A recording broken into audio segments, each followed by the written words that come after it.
こんにちは、ライアンです。このチャンネルを見てくれている方なら、アステカ帝国の滅亡や、十字軍によるコンスタンティノープルの略奪、ゲルマン民族に関する公開、さらにはローマ帝国と海賊たちの意外な関係なんかも取り上げてきたのを知っていると思います。僕はずっと歴史のターニングポイント、特に中世の鎧や現代の重火器の変遷に興味があるんです。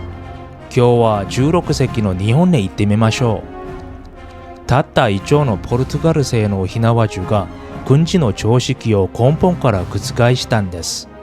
どうして日本はそれをこんなに早く受け入れたのか、そして他の強国たちはなぜためらったのか、見ていきましょう。ポルトガルの船が種子島に漂着した時、彼らはまさか日本の歴史を塗り替えることになりになんて思ってなかったでしょう。でもそれが現実に起きたんです。地元の領主種子島時隆に見せられたのは一丁の火縄銃。そしてそのすぐ後には日本の鍛冶職人たちがその構想を再現し始めました。名だたる剣士や武士の伝統で知られる国がそれを拒絶するどころか、あっという間に受け入れました。これは戦国時代の日本がいかに現実的だったかを物語っています。1500年代の日本は統一国家じゃなかったんです。完全に戦国時代の真っ只中で、各地の大名たちが領地をめぐって命かけの戦いを繰り広げていました。そんな中、遠くからでも鎧を着た侍を打ち倒せる武器が登場したんです。それはただ便利ってレベルじゃない、完全にゲームチェンジャーでした。弓や刀のように何年も修行を積む必要はない。農民を徴兵して数週間に戦える兵に育てられる。織田信長はそれをすぐに見抜きました。1575年、長篠の戦いで3000人の鉄砲隊を交代で撃たせる技術を使い、武田の騎馬軍団を壊滅させました。あれは戦術的な天才というだけじゃなく、これからの戦場は火器のものだという明確なメッセージだったんです。世界史全体を見渡すと面白いことに気づきます。他の大国も似たような武器を持っていたのに、日本ほど一気に取り入れた国はなかったんです。例えば中国、ヨーロッパよりもずっと前から火薬兵器を持っていました。でも官僚主義の壁に阻まれて技術革新が止まってしまったんです。インドにはムガル帝国の素晴らしい大砲がありましたが、中が軍隊全体を変えるほどではなかったんです。韓国では特に騎馬技術がずっと重視されていました。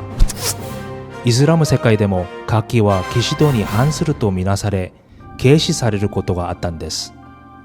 その考え方は中世ヨーロッパの一部でも見られましたね。でもヨーロッパは最終的には火器に全面的にシフトしました。それに対して日本は無駄なロマンは捨ててました。武器が有効ならそれを使う。それだけの話です。日本が他国に比べて火器導入に成功した理由の一つは、やっぱり鍛冶技術の高さです。僕は騎士のロングソードと侍の刀の違いにずっと魅了されてきたんですが、日本の鍛冶職人は単なる芸術家じゃなかったんです。技術者であり発明家でもあったんです。彼らは火縄銃の構造を数ヶ月で解析し、雨よけをつけたり照準器を改良したりしてどんどんバージョンアップさせました。しかもそれを何千丁も量産したんです。見せびらかすためじゃない、戦うための道具としてね。文化的にも日本には外国技術を使っていけないなんて考えてなかったんです。漢字から仏教まで役に立つものはどんどん取り入れて自分たち流にしてきたんです。それが日本なんです。結局のところ、他の国々がプライドとか保守性、文化的な壁にとらわれていた中、日本は素早く動いたんです。なぜなら戦争の時代に一つの真理を理解していたから。戦場は転突なんか気にしない。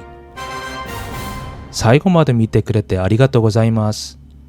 軍事史や武器の進化、あるいは歴史の分岐点が好きなら、ぜひ高評価とチャンネル登録、コメントよろしくお願いします。